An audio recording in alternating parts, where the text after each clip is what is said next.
Hello everyone, Andy Schwab here with your Northern Ag TV. Well, during this week's Malt, Barley, and Sugarbeet Symposium in Billings, Luther Markwart from the American Sugarbeet Growers Association gave a keynote address during the symposium's second lunch.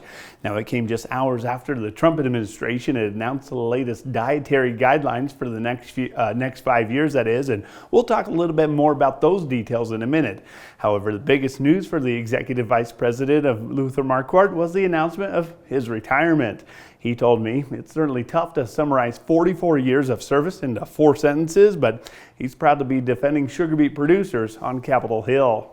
Washington is nothing like it was. A lot of changes in it, but the key factor is no matter how many changes there are in D.C., there's always issues that are challenging agriculture. And that comes from, pesticides to crop insurance to farm policy to trade policy. It's always changing, and you've always got to be on the front lines explaining and defining to people who have no idea what's going on the farm, being able to share that news and make sure that growers and farmers are supported.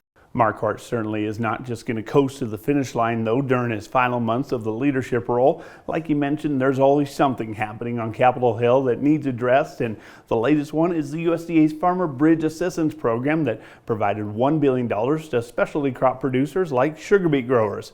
Unfortunately, though, the payment details are still to come. However, ASGA is working with Congress to make sure additional dollars will find their way to sugar beet growers who are facing some depressed markets and high input costs.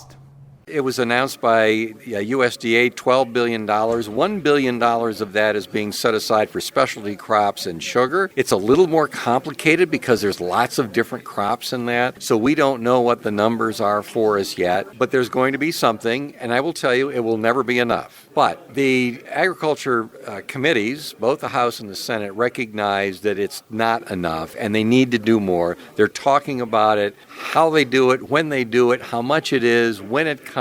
All of those are up in the air, but Congress is back in session again, and they know, as growers are going to talk to their bankers, they've got to do things very quickly. As mentioned earlier, the USDA and the Human and Health Services unveiled the dietary guidelines this week.